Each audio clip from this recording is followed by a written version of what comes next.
Hello world and hello Philippines! Tara na't sabay-sabay nating tuklasin ang hiwaga ng Coke Zero. Nakikinig yun guys. Then, Tanong ng bayan, nasaan si Lisa Tan? Kung nandito ka na sa Pilipinas, well, mag-live at magpa-press con ka na kung gusto mong paniwalaan ka. Sino nga ba ang unang makalaya, si Digong o si Lisa? Kaya naman pala all-time favorite ni Tatay Digong ang Coke Zero dahil ito pala ay may magandang kahulugan sa kanya kahit mas lalong tumibay ang puso at sadyang humaba ang buhay niya. Dahil ang letter C ay nangangahulugan ng courage to face challenges. At ang letter O ay optimism in every solution. And letter K, kindness towards others. And of course, ang letter E, excellence in all tasks. And letter Z, zeal the pursuit of dreams. And letter E, empathy to understand and care. And letter R, resilience to keep going. And letter O, openness to the new possibilities. So that's it. Kaya naman, I love Tatay Digong.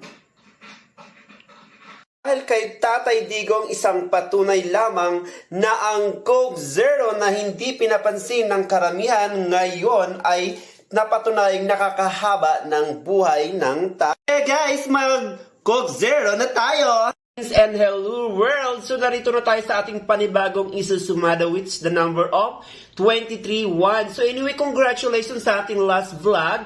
Marami tayong napapanalo doon, especially to the province of Angeles City. Winner sila doon sa 21-10. And of course, sa province ng Tarlac City, winner sila doon sa 28-10. At marami pang probinsyang panalong panalo. So anyway, here now sa ating 23-1, ang ibig pong sabihin niyan ay mga matang nag-iisang nakaantabay sa buong mundo. So this is Sunday and narito ng ating pangnibawang lucky numbers for Monday. So wag natin kalimutan na sa pagkuha ng first ball ay kumuna tayo sa taas, sa gitna at sa baba. Sa second ball mula baba hanggang gitna, pwedeng parang taas, parang gitna at parehong baba. So wag natin kalimutan, itong naka-square ay para na yan sa mga second ball. So tip number 1 to all over the Philippines is number 18-6. Kabilang ko dyan ang 11-22.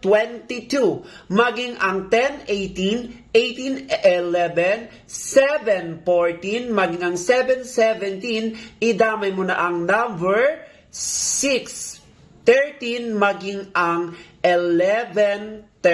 Huwag kalimutan ang 9-22.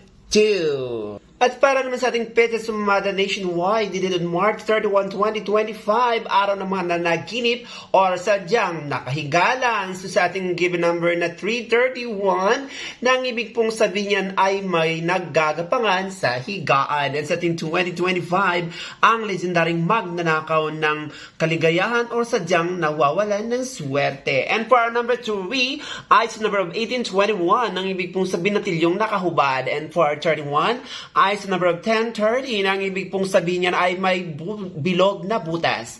And for 20, ay sa number of 911, ang ibig pong sabihin niyan ay maraming chismosa sa daan, kaya mag-ingat-ingat lang. And for 25, ay sa number of 1636, na ang ibig pong sabihin may nakasalubong siyang tubig. And for our first lucky number for March 31, of course, 18 plus 21 equals to 39, and 10 plus 30 equals to 40. So our first lucky number is number 3940. And the second lucky number, of course, 9 plus 11 is 20, and 16 minus 30 equals to 20. So, pompyang 20, nang ibig sabihin niyan ay mga magnanakaw na naglalaho. And of course, turn up our strongest number for today, March 31, 2025. 30 minus 40 equals to 1, and 20 minus 20 equals to 40. So, ang ating 1 ay pwedeng 19, ang ating 40 ay pwedeng 20. That's why our strongest number is number 119, 122, 140, 40, 22, 40, 19, maging ang 1922. Ang Coca-Cola Coke Zero na lang ang tanging pag-asa upang mailigtas ang bayan dahil itong Coke Zero ay may mahalagang mensahe sa inyo. Unang-una, Zero. Zero na tayong tumaya sa loto para wala na silang pagkukuhanan pa ng pondo. Of course, zero remittance from OFW para bumagsak ang ekonomiya at wala na silang makukuhanan ng pera para pambili ng droga. Another one is zero SSS contribution and of course, zero sa PhilHealth dahil yan ang mga pinagkukuhanan nila ng pera para lustayin at pahirapan ang taong bayan. So huwag kayong maniwala sa loto dahil yan lang ang pinagkukuhanan nilang pera para manatili silang mangungurakot sa ating bawat isa sa Pilipinas. Ah?